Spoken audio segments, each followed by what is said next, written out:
coming at you live from their secret location in an underwater bunker 2 miles off the Emerald Coast. It's Chimichanga Talk with your host, Deadpool Speaks.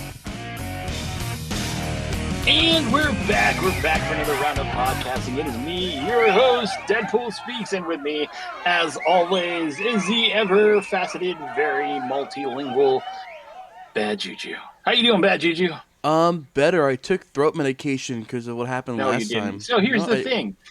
This has been an amazing news week, right? And Bad Juju, I can tell you right now that one of the most amazing things that has happened in the news, you know what that is? What is it? Chimichanga Talk is releasing its gold card. So just for the awkward price of $1,000, Ooh, okay. you get a Chimichanga Talk Gold Plus membership, which means it fast tracks you to listening to our podcast. Now, if you want this amazing, now most people will have like YouTube subscription services and all this, but we have the Chimichanga Talk Gold Card, all right? Now, this Gold Card is extra special because we're giving it to everybody. You know, even some of our friends over there in Russia. Podaiki, I think. Well, either way, we want to go ahead and get everybody in here, especially if you got money. If you have money, we want your money. And we want to give you this gold card. I mean, it's not real gold. But, you know, it's shiny and it's pretty, and you can tell all your friends that you have it. Right? I finally know what you're talking about. It took me so long to realize what you're talking about. Oh, yeah. I'm talking about the Chimichanga Talk Gold Card.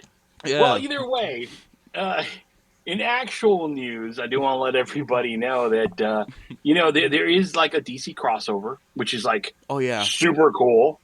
It's happening coming up here real soon, which they haven't done this in like 20 years. Yeah, it's been a long time since Marvel and DC have finally worked together. Now here's hoping they finally build a good relationship and we get some movies, some dream movies. That would be amazing. Well, you know, they said that there might be a possibility. I mean, there could be talks. I mean, there's so many logistics to that. Like if somebody wanted to actually like make like, let's say a Batman, Superman, Iron Man. Well, you can't really Iron Man anymore, but like, you know, like Fantastic Four. It's some kind of like weird crossover for today. Just kind of blend them in together. I mean, it'd be a weird mixing of the universes, you know? Yeah, but it'd be fun. I mean, I'll pay for it. I'd pay for it. Yeah. To see like Batman, Spider-Man, like resurrected Iron Man and all of that work together. That'd be fun. Give me that. Exactly. I'll pay the $20. If you have, yeah, exactly. Plus, if you have the Chimichanga Talk Gold Card, we can go ahead and get you early access. We could? Yeah. We can believe that. Okay. Now, one thing that I do want to let everybody out there know is just in case, if you're a fan of cryptocurrency, there has been a huge incline of cryptocurrency scams, which means that there are a whole bunch of people, especially the elderly, unfortunately, being targeted for crypto scams. So if you get approached by somebody telling you that they're going to give you part of, you know, Apple stock or something like that in your weight in crypto, guys, don't take it, please. If a Nigerian prince reaches out to you, or possibly Keanu Reeves, in the form of a Facebook Messenger post, please, Keanu doesn't need your money, right? Don't be friends, Snoop Dogg. I mean, maybe Hugh Jackman, because Hugh Jackman was texting me saying he wanted to be in a relationship. And yeah, well, that's a given. Yeah, Hugh, I mean, Hugh Jackman is an amazing. Yeah, he's built for speed. That guy. So he can get all my crypto. I'm looking at you. Mm-hmm. But you know, it's kind of scary. We live in a kind of world where you do have to protect yourself, especially now with taxes coming up and everybody kind of getting some money and all these other things. So you definitely do want to be careful out there with whatever money you have, because remember, you can either invest in eggs and have a healthy meal, or you can invest in the Chimichanga Talk Gold Card. It's a pretty good investment. It's gold, people. It's gold. It has a little sparkles to it. Blind people on the road. Well, Well, I mean, we already have like snow and stuff like that for that, but still, Yeah. it's all gravy. And we have some amazing people lined up here in the very near future because I am going to go ahead and kind of give that happy shout to like a lot of our friends that are out there. And one of the people that I'm like super excited about as well is a really good writer, friend of ours. He's an award-winning writer. He's going to be on here. Also, we're kind of locking in some plans to possibly have somebody who is how can I put this? Don't spoil it. Like old school famous.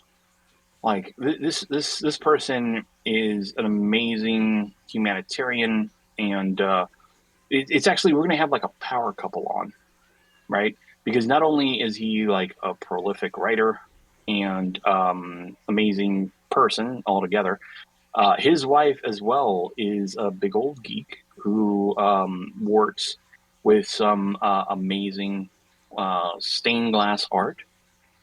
She's won awards, and she's also a science fiction writer, which is like a dynamic power couple.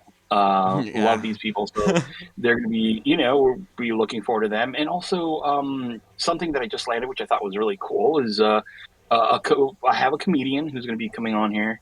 But he's not only a comedian; he's like a little bit of an activist. He is a Renaissance man of multi talents, and he likes to play with toys. So I mean, who he's going to doesn't? be a fun one. Yeah, hey. Who doesn't? No, they're not toys. They're action figures. I am sorry. So They're here's the collectibles. thing. Exactly. So here in just a moment, we're going to bring on our guest, and I'm actually really excited about this one. Really, really amazing guy. Looks like he can knock your teeth out in a bar fight, but he's the type that he could do that and then heal you with words. Well, So here in just a moment, we're going to go ahead and kind of bring him on. But before we do, remember, Chimichanga Talk Gold Card, invest in that. $1,000. It's a nice It's the word. investment. It's a nest egg. Okay, it's not only for you, but for every member of your family, which is an additional $1,000. But that's okay, right? Because we love them all equally as long as they have a Chimichanga Talk Gold Card. As long as credit will pay for it. There you go. All right, real quick, we're going to go ahead and kind of sweep them out. Here we go. And What the? What the? ooh, look at that. Harry Potter, Harry Potter style disappear. How you like that? How you like them apples, Voldemort? Yeah.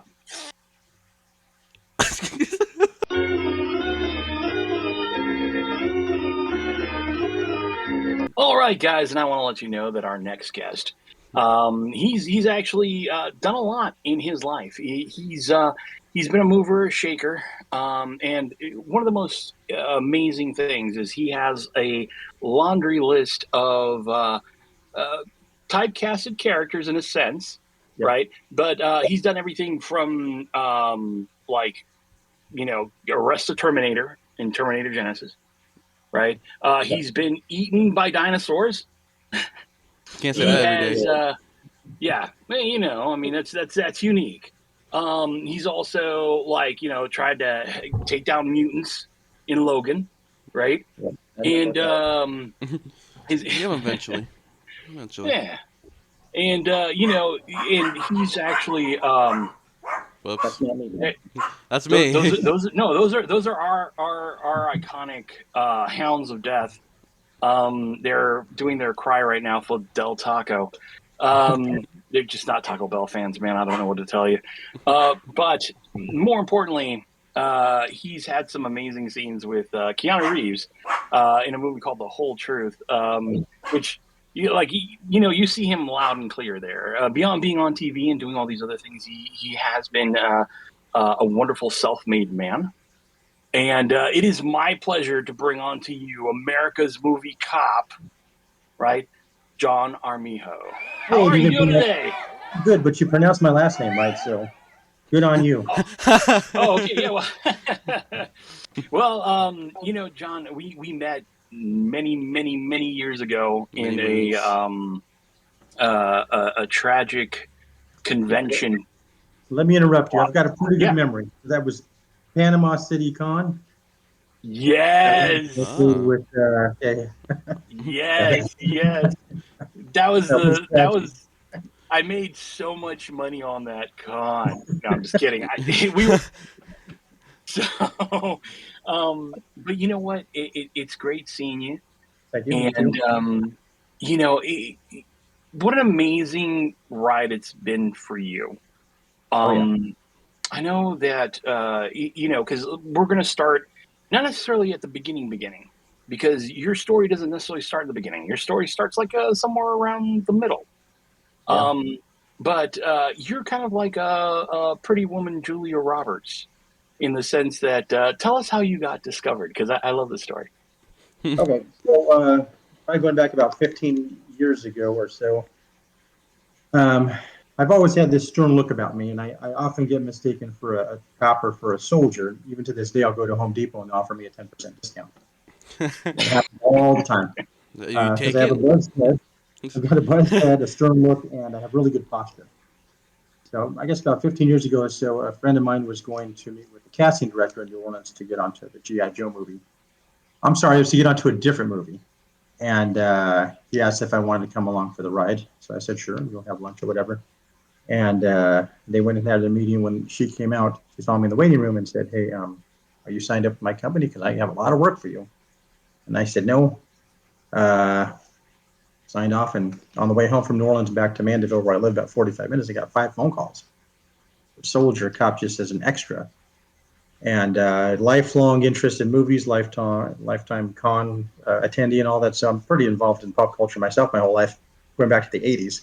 And so on by about the 5th call, I said, my God, is this normal?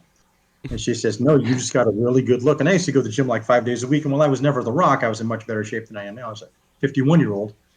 And so I said, sure, what the hell? And self-employed, so I was able to just, I had the flexibility to do it. So I got into some sets and immediately recognized what it was, which is a job, and took direction, followed orders, was punctual, and treated it as such, and moved through the ranks. So I went from, extra to what they called special ability to featured, and then, set myself some goals.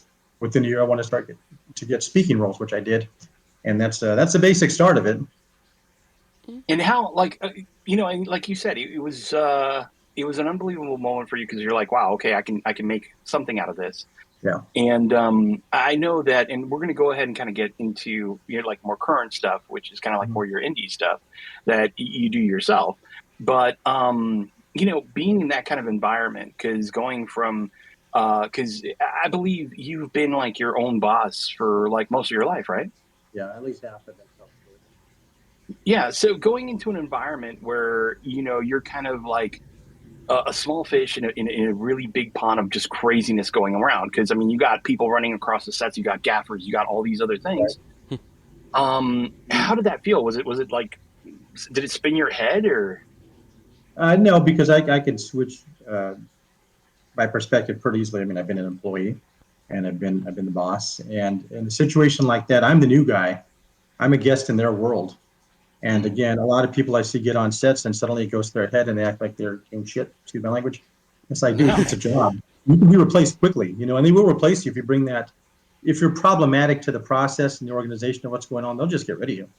Yeah. And so yeah, I've always treated it like a job and kept myself humble and stayed in my lane. I've never had a problem. Yeah, so just behave yourself. Check the ego out more. And you can Exactly. And that's something that's nice to hear. Someone actually say, yeah, people get over their head a lot. And it goes in like a lot of movies. We're like, oh no, actors are not like that. They are. They're very Well, much. Some of them. I'll even tell you that in my experience, I mean, I've spent a lot of thousands of hours at this point on sets and around people and a lot of big names. Is I've concluded that as a general rule, there's a difference between actors and movie stars. A movie star would be like Arnold or Stallone or Tom Cruise. They're kind of the same person in every movie. Yeah. An actor would be somebody like Kevin Spacey or Gary Oldman, who they're a completely different person in every movie, especially Gary Oldman. That's an actor to me. And generally, who you see on screen is, I find, generally who they are. Without going into, I don't want to bash anybody. There's some people that come off as jerks on screen. That's kind of who they are.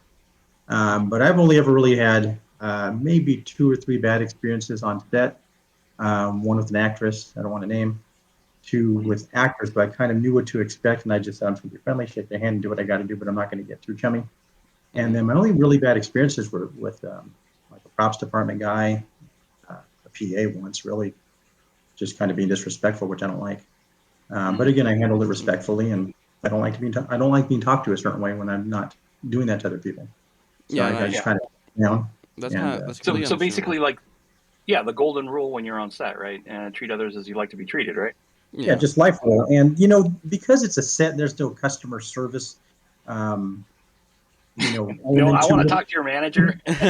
No HR. There's just a lot of, people are, for the most part, 99% of people you meet in life are cool.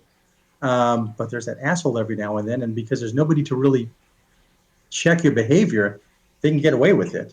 In one particular instance with a PA, he was just being a dick from the moment I got there, and I just said, listen, dude, I'll leave. You guys asked me to be here. I didn't ask to be here. If you don't want me, I'll walk out the door. Then I knew the assistant director, so he came over and had him apologize. I said, I don't really need an apology. Just don't act like that. That's it. Yeah. And it's a simple thing that I guess some people have bad days on sets, and sets are like it could be chaotic like any other workplace. It just, some people start to go over their head. It becomes way too much.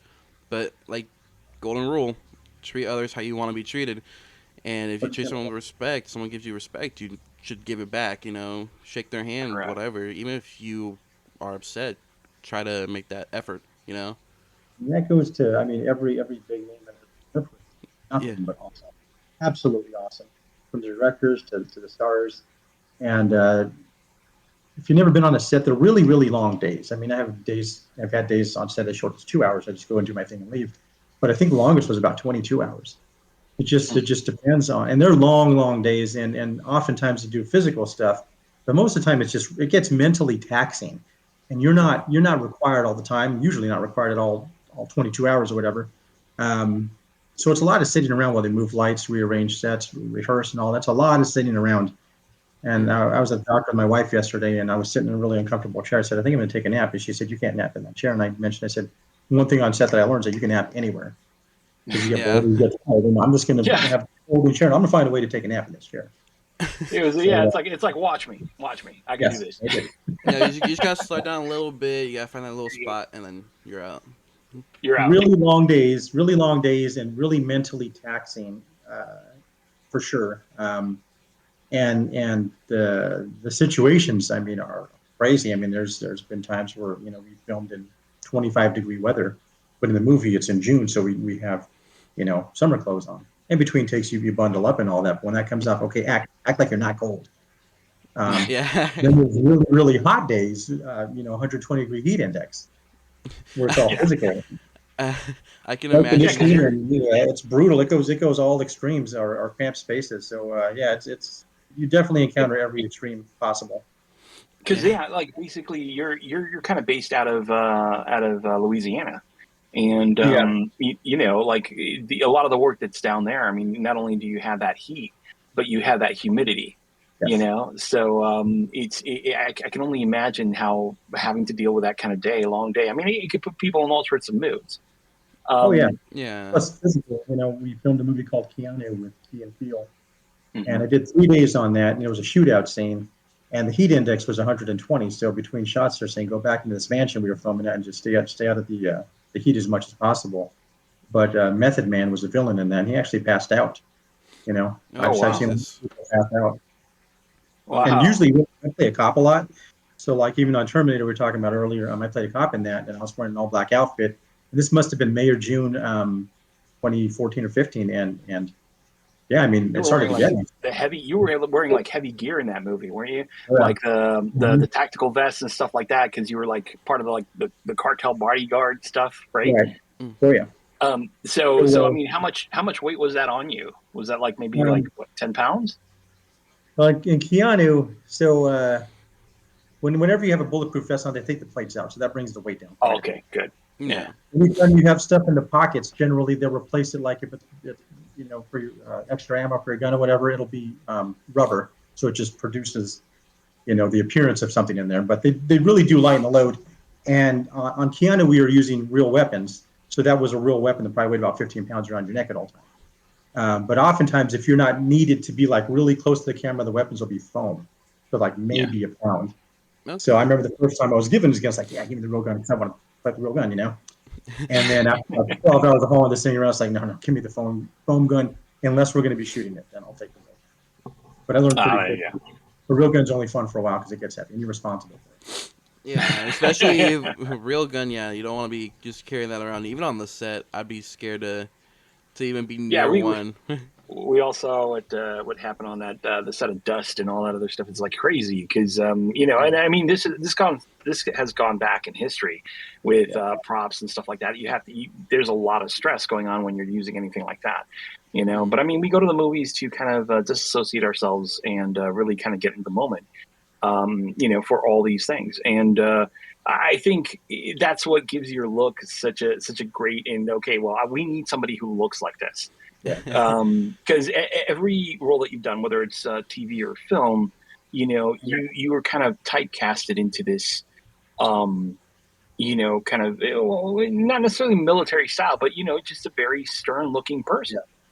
I've been told I look authoritative. There you go. And then talking about the movie The Whole Truth, when I was hired for that, they look at your resume and your picture first.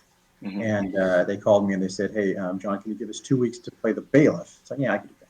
2 weeks. So then they said, well, come on down and meet the director. So I went down and met the director. As soon as I walked in, she says, no. Forget the bailiff. Can you do an attorney because you look very intimidating? And I want somebody to intimidate Keanu Reeves who can beat the crap out of me in about 2 seconds. I said, oh, yeah, I can do that. I can do an attorney. Sure. You'll be the assistant prosecutor. Can you do that? Oh, yeah. We're going to bump this up and it's a great advancement. It's like, yeah, I got this. I can act. I ran out of there scared shitless. Like, what did I sign? What did I get into? I know I can play a cop, not attorney against Keanu Reeves. Oh, yeah. What did I get myself into? So I ran home, and I have a neighbor who is a lawyer. And I ran and knocked on his door. I said, can I talk to you for like 30 minutes? So I talked to him and called another friend of mine who's a lawyer to give me some advice. And managed to pull it off. So, I acted like I knew what I was doing. Well, I mean, you pulled it off, right? I mean, that's the whole thing. But and it's interesting that you mentioned that because even though you play, these kind of like typical characters and everything else, right? You're kind of put in a position where you can be every man, And most people think, well, and you just said it right now that you had to kind of go back and do a little bit of research to kind of understand the character that you were going to be playing. How does someone who doesn't have a lot, right? You're in there on the screen. You're there to represent this one character. Do you try to make yourself stand out in any way by kind of doing your research, or are you just like, hey, I'm going to show up, wing this, and kind of just knock this out? I've done both. But I think the basics of all of this is you have to be very, very, very comfortable with how the world sees you. Like the way I look is not my personality at all. Once you talk to me for any length of time, you say, no, this dude's not, whatever. Probably just the exact opposite. But you have to be very, very comfortable with how the world sees you because that's how you get hired. They look at my picture. My first headshots to me with a big goofy smile, and I still got work. But the moment I started seeing where this was leading to, I changed my headshots to a more stern look. And then, I really started getting the roles specifically towards that. And I had to accept, okay, well, this isn't what I am, but that's how the world sees me, so I have to embrace it. If that's what's going to get me hired and that's what's going to get me the calls, be comfortable with that. And, when we talked about my own stuff and doing my own stuff, I've always preferred comedy because that's just what I find interesting, and I like to write and do silly stuff. But I learned pretty quickly that that's not how the world sees me. The one time I ever did get hired for something comedic was on a TV show called Preacher. My scenes are still in there. What I was specifically hired for was cut, which was screwed up because that's like, thank God I finally got something to be funny. And they cut you out. They're like, oh, yeah, stick to being a cop, buddy. All right? Yeah. You could always be the guy in the background. Like you said, you could stare down people. You can eyeball them from the background. That's comedic. You could be someone who keeps lurking in like episodes. Like a mysterious guy is kind of looking at people. Reality. So to go back to your question, I don't think I answered totally. Is you want to stand out? No, you don't. When you get hired, and again, it's a job. If my job is to be a SWAT guy, at this point, I'm not a cop or any of that stuff, so I had to learn weapons use, which most productions will provide you. If not, they'll have somebody on set, usually an advisor, or some of the other guys playing SWAT guys are real cops, and they'll show you how to do stuff. So that's how I learned over the years, is talking to people that have really done it, and through advisors. I just have to look like, hey, if that's what we're doing, I'm doing my part. I don't want to stand out. I don't want them to have to yell cut because I'm screwing up. It's you're on a schedule, just like any job. You're on a schedule, and you got things to get done. And I don't want to be the guy that's going to cause things to get messed up or throw the schedule off. So I've never really had that problem because I go into the proper mindset that we're here to work, and I'm not going to be a problematic person. I've seen people that are problematic and they get asked to leave or not hired back. And I've definitely seen people not called back. And I've never had that problem. I mean, to this day, my phone still rings, and I just do whatever I feel like doing. And I heard once. I heard you do an interview once, right? And you may be like, "Oh, really?" But one thing that really struck me out was that you say surround yourself with really good people, right? Because you're a creative person, right? That's something that you said that has been lifelong with you. That you're always constantly wanting to go kind of work on a new idea, and your indie record has shown that, right? Like, and as we explore that, but I want to go ahead and kind of touch base on that. What do you mean by surround yourself by really good people?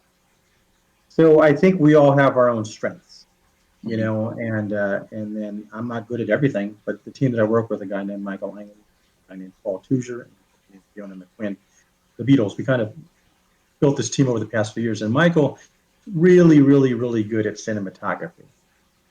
Where he might be weaker is like his communication skills might not be as good as mine. So we each have our role. Paul's really good with props. He can build anything. You can give him a paper clip and a cow dick, and he'll build something out of it. MacGyver. He's really good with people, and she's an acting coach. So you put all these different elements together where we complement each other. Your strengths are my weaknesses, and vice versa. And you've got to be humble enough to recognize what your weaknesses are, and humble enough also to know what your strengths are. So you're humble in that regard. But once you put that together and everybody knows their role, that, in my opinion, that's when things really, really start to take off. Where you're not stepping on each other's toes or getting each other's way, or not a whole bunch of egos like where I'm the best writer, I'm the best whatever. You just sit down and you know when to stay in your lane and when to back off, and when to when to stay in your ground. That makes sense. So So it's basically about building the best team to go ahead and mutually accomplish a goal together. Yes, right? And also knowing when somebody doesn't mesh with it, because we brought people in. It's just it's not a good fit. Usually when that's happened in our history is when somebody causes disruption. Okay. For example, I had written this short, and a buddy of mine asked to be on it, and I said, okay, I really don't have much for you to do, but I can write in something if you want to come, hang out and be part of it. When he got there, it wasn't what he wanted.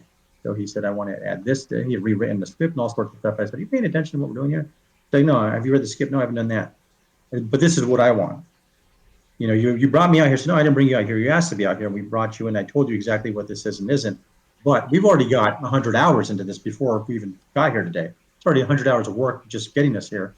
And now I have these two guys that are doing their scene for me, and it's their day, and I'm not going to stop and interrupt that to feed your ego when you knew what you were signing up for. It's not fair to them. It's not fair to the rest of us that have put 100 hours into this, and things like that where you just become a disruption, and it's disrespectful to the people around you and what we're all working on, not for me, but for us. And one person kind of come in and say, screw you guys, it's about me. That's when things fall apart. So, okay, maybe that's not a good fit for next time because your priorities are not the team, it's you.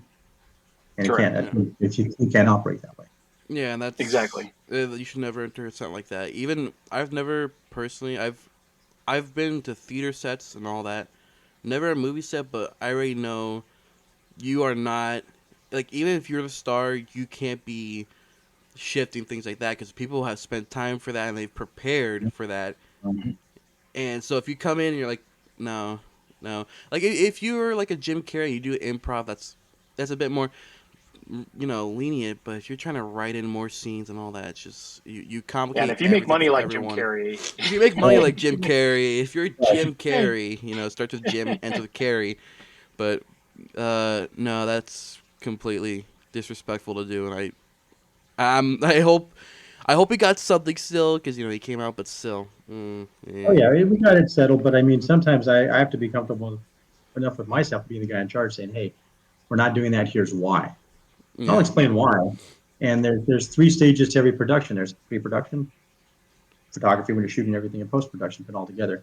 And the pre-production, people don't realize how much work goes into phone calls, getting your location. That particular day we had that location till 4:00. 4:00, we have to be out of here. Yeah. Stuff has to be done. I can't add on 3 more hours. You agreed to come out here under these terms, and I can't change it now. I could try to add in a little bit more just to de-escalate things, but I can't rewrite everything. The work's already done. You were provided with, here's what we're doing, here's a schedule, here's the plan, here's a script. If you didn't read it, it's not on me, it's on you. Yeah, right. So let's go and talk about Pop-Tarts, right? Pop-Tarts Adventures, right? You kind of like started some shorts, right?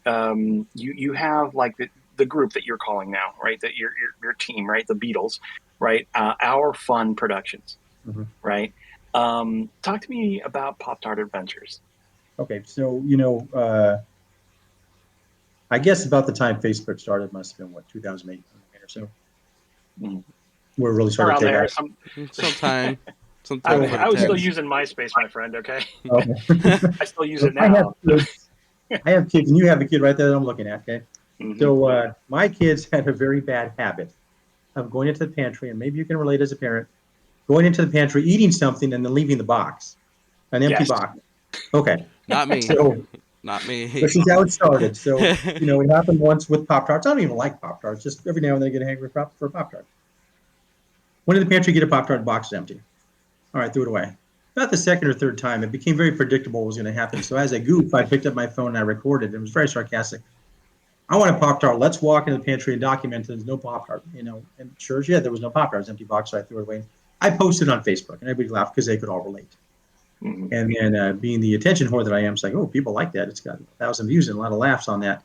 So from that moment forward, every time I went in there, I began to suspect my kids started setting me up also. I'd go in there with the phone and record this video, and it got a lot of views, and then we started making them more elaborate. Like we'd add special effects or whatever to make it more interesting. But the punchline was always the same, was that the box was empty. So, after doing that for, 12, 15 times, I said, all right, well, the joke's kind of run itself through. And then I went on to the set of NCIS New Orleans to do some SWAT stuff. And when we were between takes on our SWAT stuff, one of the guys that I work with a lot, because I work with a lot of the same guys over and over, feel like cops, he ran over to me with a Pop-Tart. He said, look what I stole from Crafty. Let's make a Pop-Tart video, which was kind of funny. And then worked with John Mangus on Planet Noctis. And that was a Renaissance movie where knights in armor and stuff. And sure as shit, somebody, hey, let's make a Pop-Tart video. And then it just kind of became a goof. It's like, all right, this thing's kind of getting bigger and more interesting. And the costumes were getting better because we're actually wearing like movie-grade costumes now and on interesting sets and things like that. Yeah. So it was kind of fun. And again, I'm always kind of one looking for opportunity and recognizing things like, all right, this thing seems to be getting bigger and bigger. And I was always interested in kind of starting my own thing. And it's like, well, you know what? I've already got an audience because people are watching this as it is. So I need to build on that. So that's when I said, all right, I'm going to put together my own little team. I'm actually going to write a Pop-Tart skit. So I have a buddy named Jason Stanley who looks like Jason Statham. So there's one Pop-Tart skit with him where he's playing Jason Statham from The Expendables. And the short's called Christmas in the Park. And so we did it, a little 5-minute skit. And that was my first time really filming anything where I had a little camera guy, 2 or 3 of us. And I learned by doing. So I said, all right, I'm going to bring a notepad. Everything that I screw up and everything I do right, I'm going to write down. Everything I do wrong, I'm going to write down. Number 1, if you think it's going to take an hour, it's going to take 4 hours. Lesson 1. Lesson 2, bring water. Yeah, right. That's a given. Hydrated. That's a given. Number 3, the audio sucked. Be aware of the audio next time. So I wrote down all this stuff. What went right, what went wrong. And then so the next time we did another one, wrote another one. And again, just started to learn off that. Then I put out a call to all my Facebook buddies and film buddies. Hey guys, I'm gonna start doing these little skits. If you want to be involved in it, let me know. We'll find something for everybody. However, since it's truly indie, whatever you can bring to the table, bring to the table.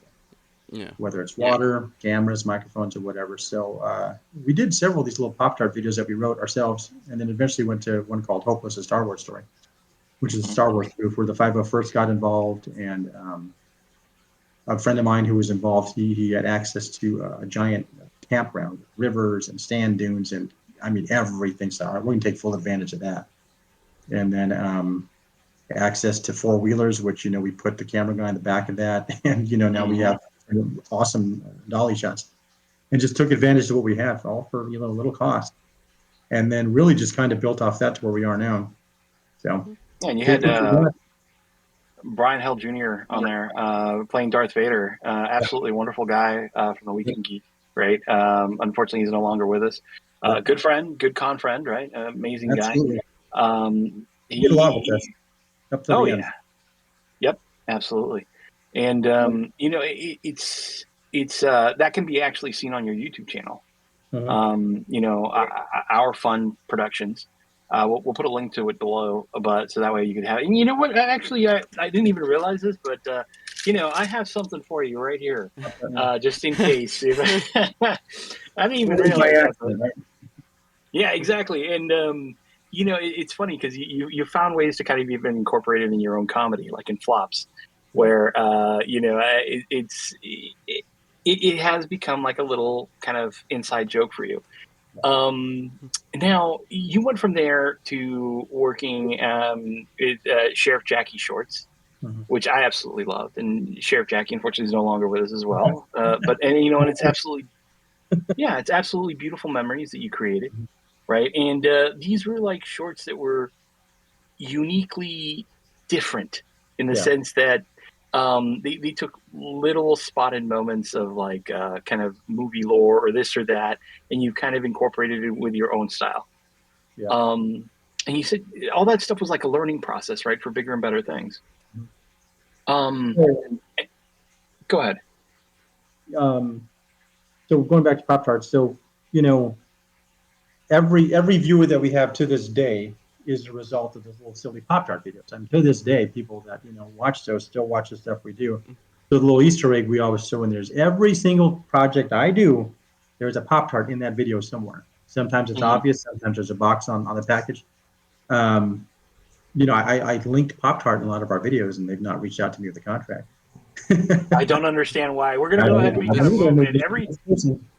Everybody should make him like the spokesperson, just like on the Wheaties box. We're gonna need John Armijo or Armijo staring you down, and from a Pop-Tart box. And it's funny because I said that because that is your most mispronounced thing, because a lot of people see it and they go, okay, well, we're gonna go for the absolutely 100% Spanish version Armijo, right? But it's Armijo. And you have this little line that you say that I always hear you say it. And what is that? My last name is mispronounced. Oh, you say a little louder, because like we weren't able to hear that. My last name's been mispronounced so many times that I'm not even sure if I'm saying it right. Exactly. That's the one. I've heard you say that multiple times to multiple people. Oh, yeah. And, it's funny because when you read it, and, even coming like me from Hispanic descent and everything else, it's just, that's kind of like the way that you want to go. Yeah.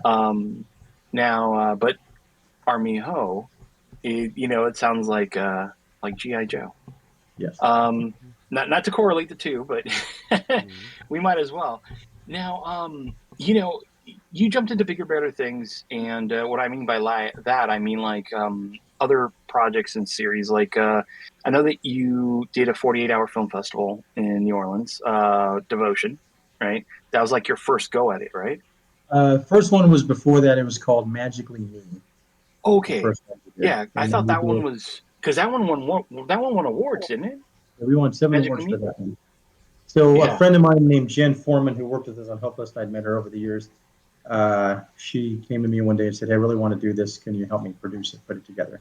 She said, I got the people, but I would just like your help. So she'd done me many favors, so I'm happy to return the favor. So I got together with her brought some people in, and we killed it. And it was her first attempt doing it. And yeah, we got 7 awards off that one. And then we did Devotion the following year, which was phenomenal special effects and production value. We had car accidents, explosions, cops. Didn't win any awards for that, strangely. And then we did one last year with a friend of mine named Zara Wilson. She's a really, really good writer. And she'd never done anything in film before. And I've never been behind the camera before. So I just bought on a whole new set of Quench Slave sitting right here. And I said, I want to try this. I want to be behind the camera. You write it and help me direct it, and I'll produce it. I'll bring in very, very limited people, like 3 or 4 people. We'll just knock this out. Great location. So we went and picked our, if you're familiar with 48, how it works, we went and picked our genre. And we went and filmed it. It was called Father's Day. And she got nominated. She didn't win, unfortunately. She got nominated for Best Writer on her first try. And we got nominated as a team for Best Special Effects. So first try for her. I was really, really proud of her for killing it like that. So we got some more projects that we're going to work on, her and I, that she's written. And I'll come in and produce them. In fact, we were talking about it just a little while ago before I talked to you guys about getting together to start to map things out. But 48-hour film festival is pretty fun. My mistake on Father's Day, the last one we did, is being the idiot that I am. I jump into things and I said, all right, I'll be the cameraman on this one, but I'm not really knowledgeable as a cameraman. So there's a lot of additional pressure on me to figure out how the camera was working when a tight time frame. So I made that mistake. Yeah, so you said I'm going to jump in with both feet, right? Because it's 48 hours. I mean, you literally start like on a Friday evening, I think it is, and then you have to have it ready by Sunday after, like at evening time, also, right? 7 p.m. So 7 p.m. Friday, 7 p.m. Sunday night. yeah, so that's just crazy. Now, you mentioned that, like, I mean, you are creative in all sense. You know what your strengths are. You enjoy writing. You enjoy producing. That's like your big thing that I think you said, and you're always doing little cameos here and there. But you didn't like directing because you're like, well, it wasn't really for me. But why? Because it seems like you're the natural person to kind of go in and kind of just give direction and just kind of be super honest and forward. Why producing and not directing? I could do both. I originally wanted to do indies to learn how to direct. As I got more and more into it, I found out that I'm really, really good at producing. Like the producer kind of puts the whole team together, and figures out your schedules, locations, and all that, and puts everything together. So I didn't expect to be good at that. I think from just my own natural, business path that I know a lot of people. So if I need a World War II Jeep, I can make a phone call and get 2 of them right now. If I need, a gas station, I can make a call and get it. So I can make things happen very, very quickly. I've got a very, very good network. The problem is you start wearing too many hats. So I can direct and I do direct, and I'm pretty good at that. But when I'm directing, it's like I can only wear that one hat. Otherwise, it gets overwhelming quickly because everybody really has a role to play. And even if I'm filming my own stuff, I've pretty much regulated myself to cameos on my own projects, just because the producer and even directing role just takes so much focus that if I try to do both, it's okay, John, you're up. It's time to go shoot your scenes. I don't need to know my lines because I've been focusing on that. Yeah. And focusing on everything else. So yeah, I could do both. I don't mind directing, but it's another hat to wear. So that, I guess that's what makes it difficult, trying to do too much. I can do it though. I'm not bad. I got pretty good people skills, and I bond and connect with people pretty easily. But you've got to be familiar enough with your script and what you want out of it to be able to communicate that to the actor. Then you have to be understanding enough that I've written this in my head. Now they get to bring their interpretation to it. And what I accepted a long time ago is that whatever you write is not going to be what turns out. Even if you look at George Lucas' Star Wars, what he wrote is not what it turned out to be. Exactly. You got to be extremely flexible and understanding that you may be the mastermind who kind of lays this all out, but you have to be open to other people's contributions and interpretation of what you've written, and collaborative, because if you don't, it's just not going to work. Nobody's going to want to work with you, these guys. So the teamwork makes the dream work. Yeah. Now, I think another thing, and this doesn't get talked about, I think, enough with you or with anybody, because you have a very unique perspective on life, because you are a cancer survivor. Yep. And that you hold that very near and dear to your heart, helping others. Talk about that journey, because you said some inspiring things before. Plus, through your network, and I'm lucky enough to be a friend, to be able to see how much you appreciate life. But what was it about going through that kind of just changed your experience and perspective on life? Well, the personality you see now has always been my personality. Just pretty happy-go-lucky, chill dude.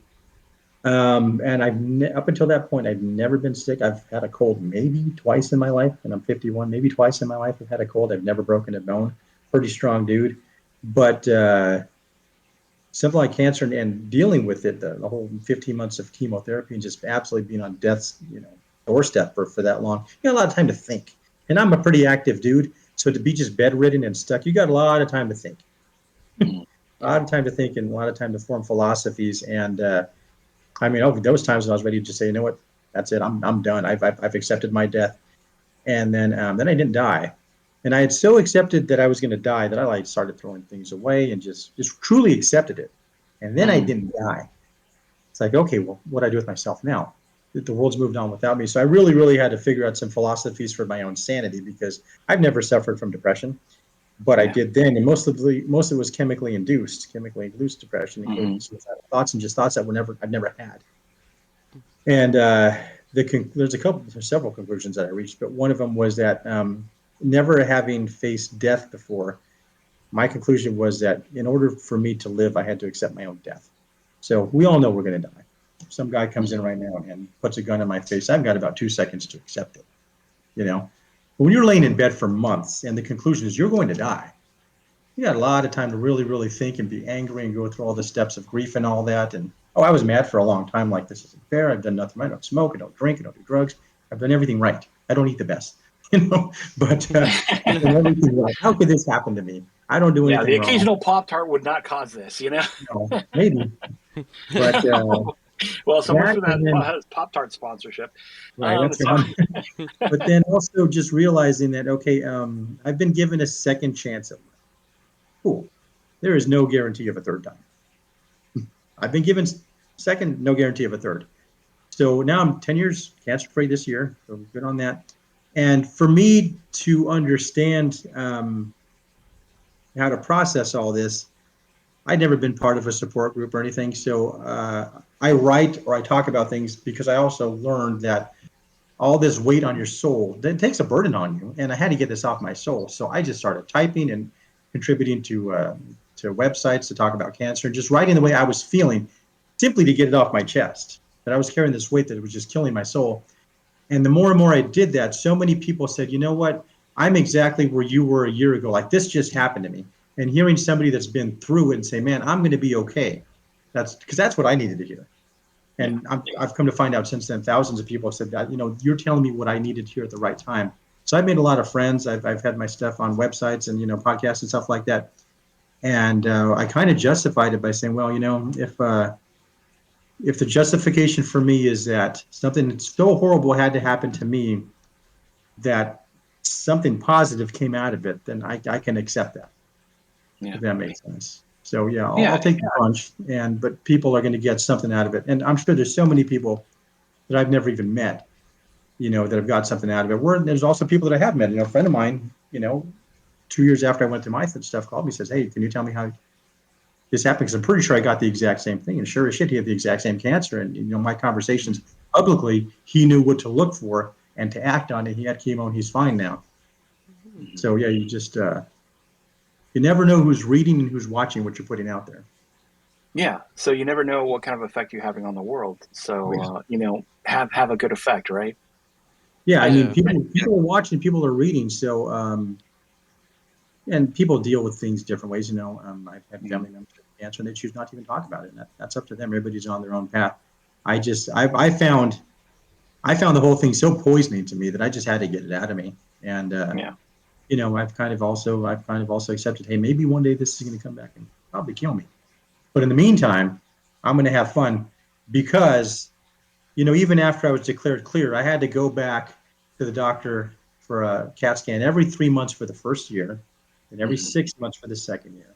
then once a year for 3 years after that. And the first time trying to go through those 3 months, I was so paralyzed. Like, I could be dead in 3 months. Why am I going to waste my time living if I'm going to be dead in 3 months? After the first couple of times of thinking that way, it's like, you know what? I can't live like this. I am so paralyzed with fear. I feel like I have a gun pointed at my head the whole time. And this has taken so much from me. I'm not going to let it take any more from me. So if I have to have a CAT scan, I'm going to let that fear have me for 24 hours until I get those results. But those 3 months in between, that's my time. And then 24 hours I got to do again, I'll surrender. But 3 months after that, it's my time. And that's what it took to get through it all. Just acceptance that if I'm going to die, I'm going to die. But if I'm alive, I'm going to be alive. And I think that philosophy actually transcends into like a lot of other points in life. Like right now we're going through some craziness, and I know people take it in different ways. And some people have, lost a lot of hope and a lot of faith and stuff. But I'm like, you can't really control things in the sense that you want to. So control what you can, the narrative of your story, the way you look at your life. And you said one thing in an interview that I saw with you that was like really, it was dirty hippie, but it was so cool. And I say dirty hippie because you were talking about how you used to wear shoes all the time, shoes, socks, and everything like that. But because in cancer, going through the chemotherapy, and me being a diabetic, I understand neuropathy, right? You lose fingers and sensations. So, but after you were able to regain that back, what was your perspective on that?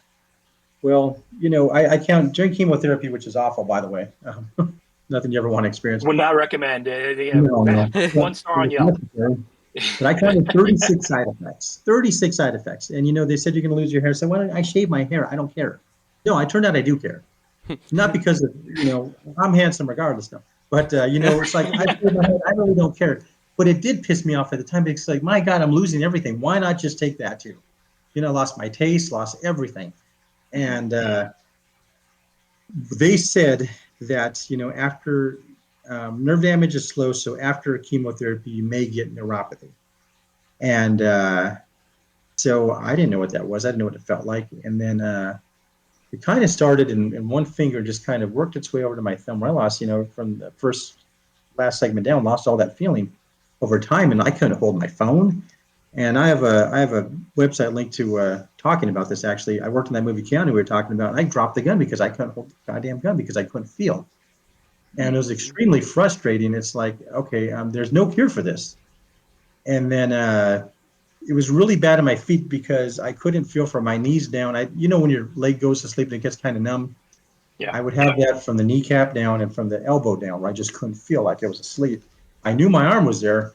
And that's another philosophy I had to come up with. It's like, my God, this is so easy to get depressed over. And I don't want to take antidepressants. I don't want to do any of that stuff. I got to figure out some way to mentally challenge myself to get through this. So that's when I started teaching myself that, because I was very, very, very upset, and my head was filled with very depressing thoughts. And I said, all right, every time a depressing thought hits my head about woe was me, I've got to counter that with like 5 positive thoughts. Okay, I can't feel my legs, but hey, I'm driving. I know my legs are there. I can walk. I'm not laid up. This is going on. This is going on. So then I trained myself that every time that negative thought enters, count it with 5. And after a while, it became second nature. I just started doing it automatically. And to combat the neuropathy, my wife got me some compression socks, and I wore those suckers. And eventually got the feeling in my feet back. And then I used to play with a stress ball and a guitar. I don't have a tool anymore, but it's for people that play guitar to kind of get used to. And that works. So I would say in my hands, it's probably about 99.9% back, and my feet 100% back. But I didn't appreciate the little things. I was appreciative of my life and all that. But when I was laying there about to die, and I got pissed because I said, my God, I'm never going to be able to go swim in the ocean again. I'm not going to be able to see trees again. All the little things that we take for granted.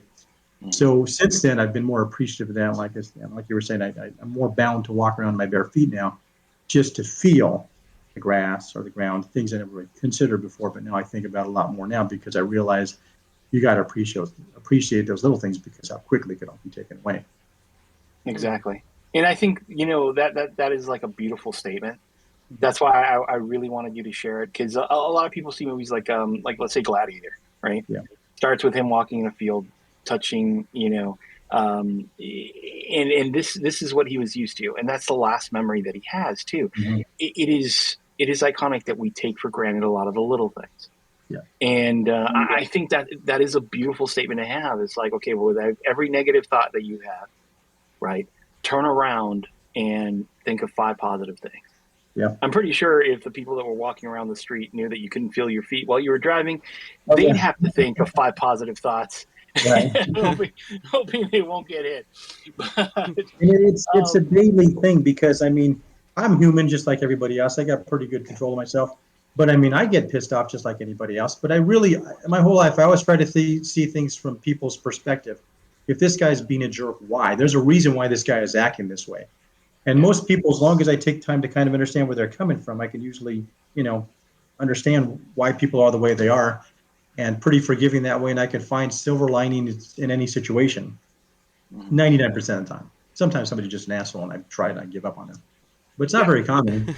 And there's bad situations where it's like, okay, somebody says, well, I got to go to work today. No, you get to go to work today. You have a job. You have an income.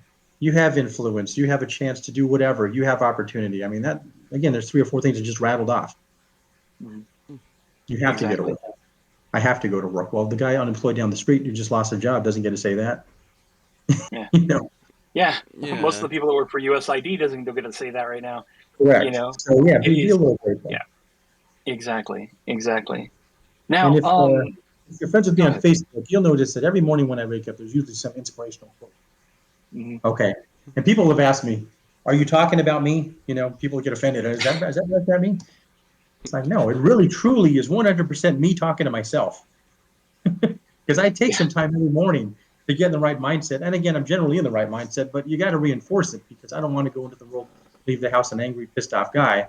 I really get my juju aligned before I leave, and I usually find something for that day. Here's my lesson to myself to this day, whether it's a lesson I already know, just reinforcing it. But yeah, I try to start off my day in the right foot. I make my bed, because that's my first accomplishment in the day. I've already accomplished something. I've been awake 60 seconds.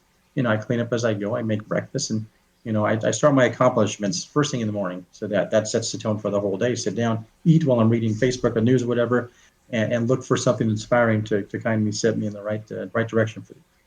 Yeah, I try to get my Juju to make his bed all the time, and unfortunately, that Juju doesn't necessarily do that as well.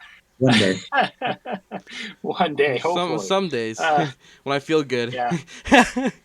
Yeah, I go check his room, and all I find is an empty Pop-Tart box. Now, now we do have a game that we like to play with our guests here, and we call it the Who the How, right?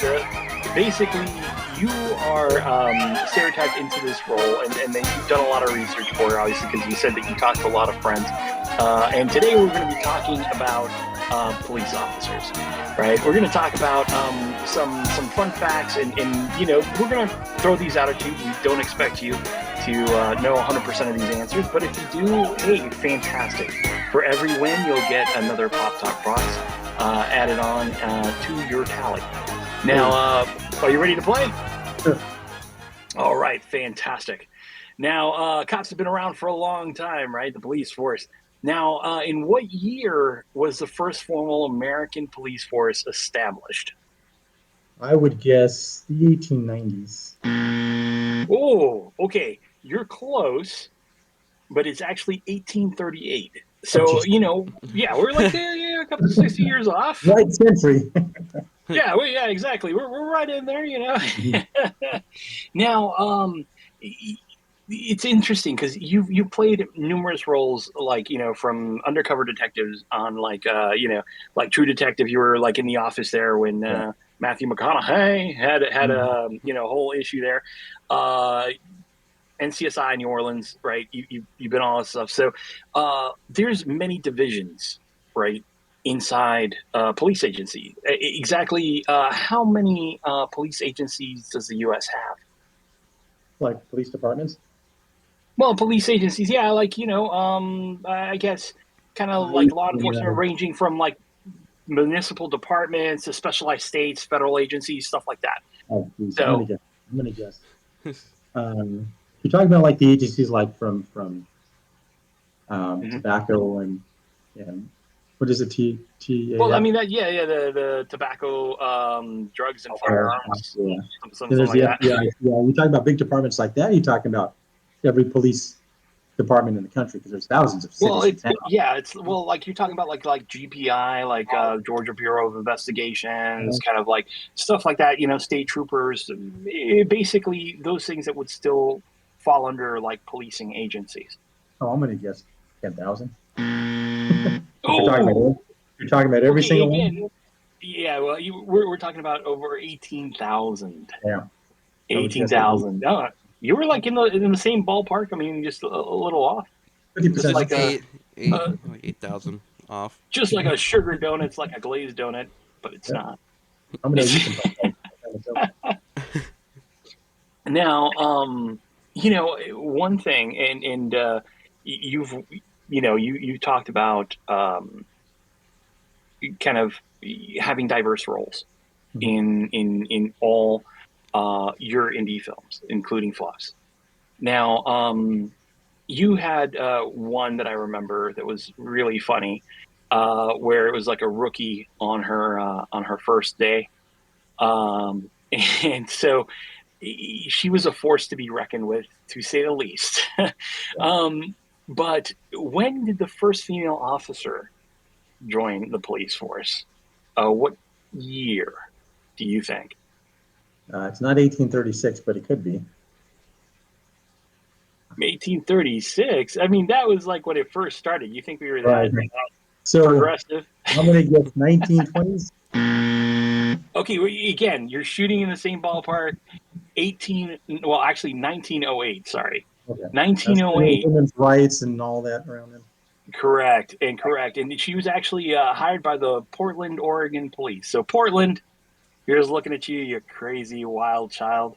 And I'm going to interrupt you for a second. The Sure. girl that you're talking about in flops, her name is Bailey Wilson.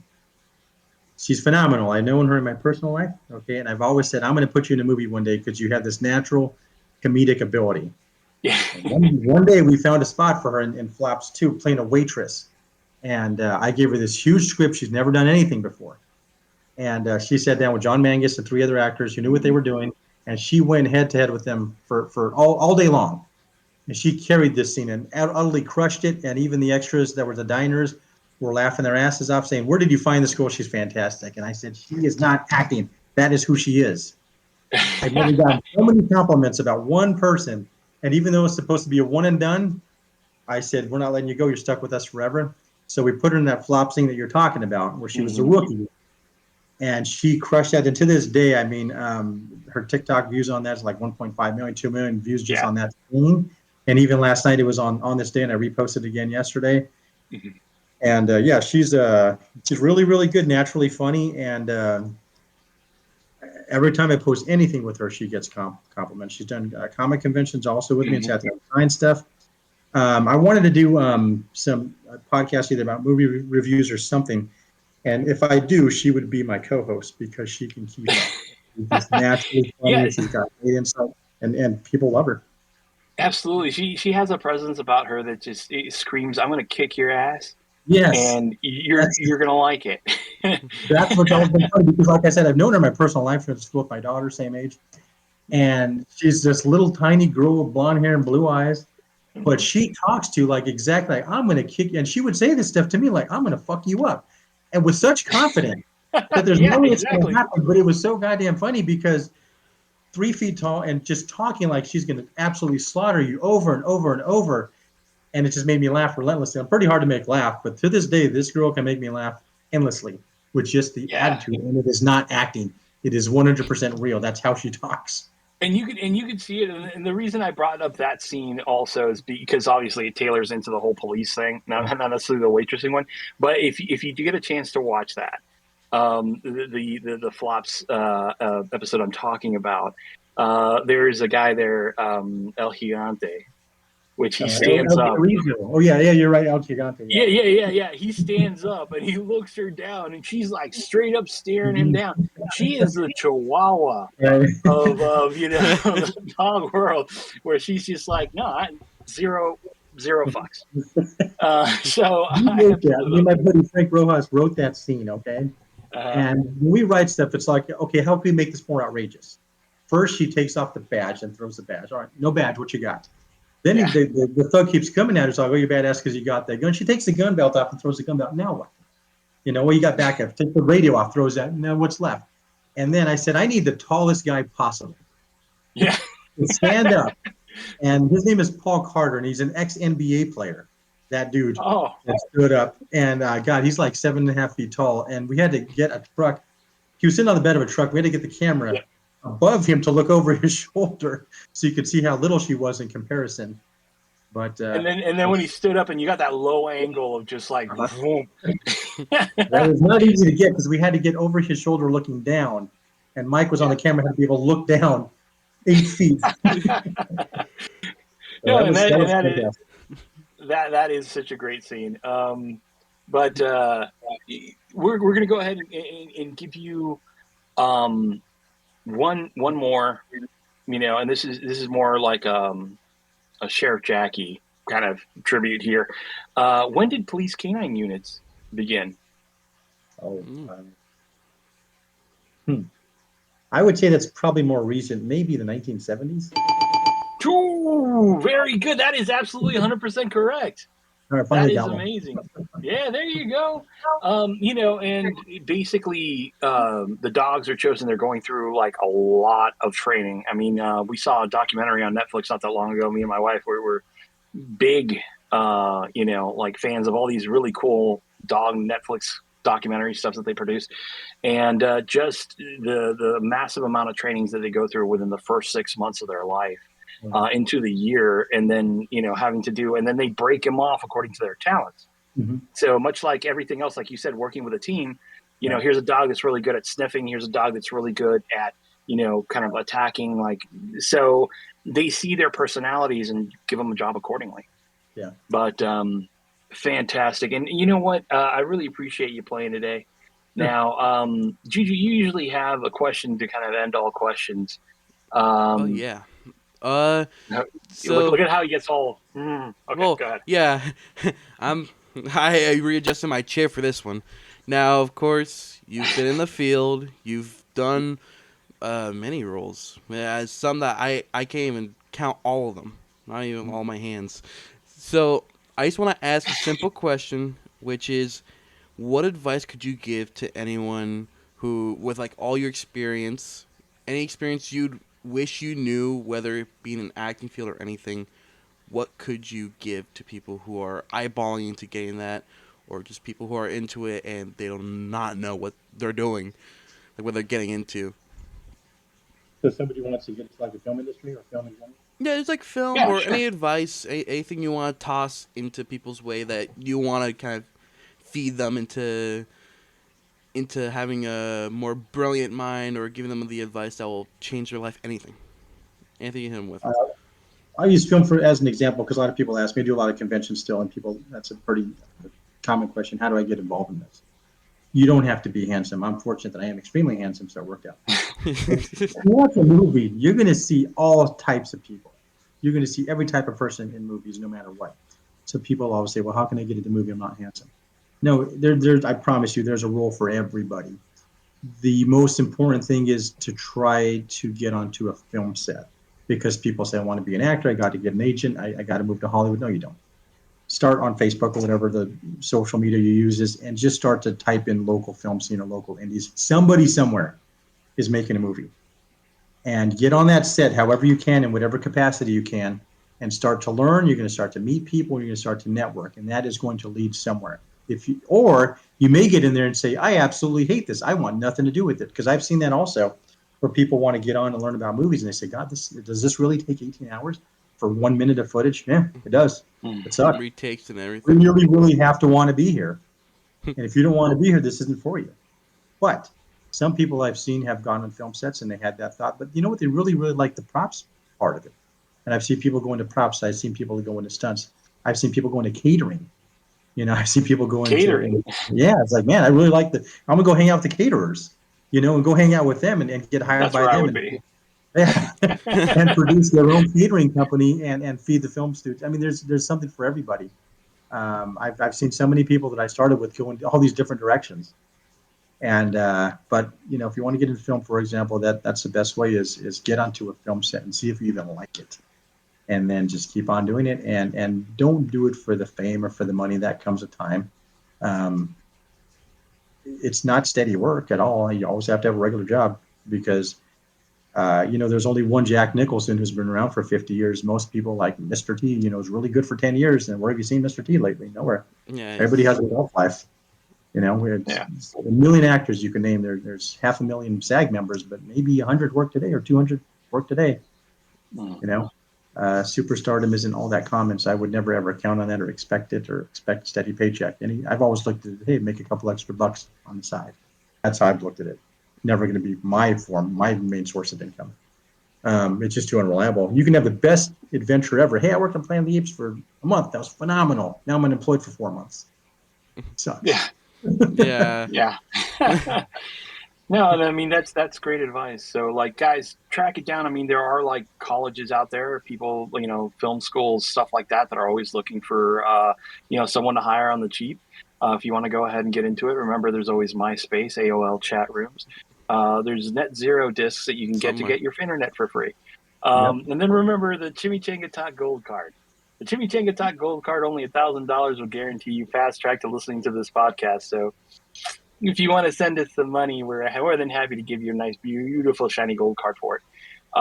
We're still going to be sending that. But John Armijo, thank you so much for being on. Thank you so much for sharing your positivity and your insight. And, stop looking at me so sternly, man. You gotta line up. You scared me a little bit. I had to go quiet because I was afraid. I didn't want to piss myself in the middle of the recording, so. Yeah, I have a pretty loud mic. And we'll go ahead and kind of link all your work and stuff like that down below. Remember, you could go ahead and like and subscribe. Make sure to comment. And, actually, I have one last thing for you. We do have a comment that came in from one of our users and I want your personal opinion on it because you do have a huge insight. And so we asked him, what do you think is like one of the most plausible conspiracy theories that are out there? We asked that on our last podcast, and we did get a comment out, and they went ahead and put my favorite conspiracy theory is the idea that North Korea is actually a subterranean civilization, and the North Korea that the world knows on the top layer of the earth is there specifically to drive people away from the utopia that is the subterranean North Korea. How do you feel about that, John?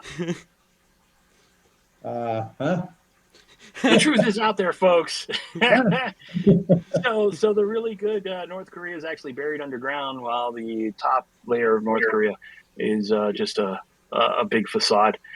So guys, go ahead and take all that in right now. Talk to your family about that instead of talking politics. Go ahead and, well, that kind of is. But still, subterranean people living underground, kind of like Silo, right? Just if you guys haven't seen that, it's on Apple TV Plus. And this isn't a plug. We're not being sponsored by them. But remember, whenever you can, talk to Pop-Tarts. John Armijo, spokesperson for Pop-Tarts. His face give right his own here, flavor, staring you down, giving you judgment. Every time you open up a Pop-Tart, he'll be judging you and being like, "You sure you want to eat that?" All right, guys. So thank you so much for listening in this week. Remember, we got amazing guests every week. And if not, we just have me and this schmo, Bad Juju, who's been on here quite a bit, talking about the news and whatever we can. So, again, John, thank you so much for being on. And Juju, thank you so much for saying so much that it kind of talked my ear off. And, guys, I'm Deadpool Speaks, and I'm out. See ya. Thank you. Thank you for listening this week, and remember, just like always, we will be back next week with another great guest and more adventures from the land of Chimichanga Talk. So tune in next time, same Deadpool time, same Deadpool channel.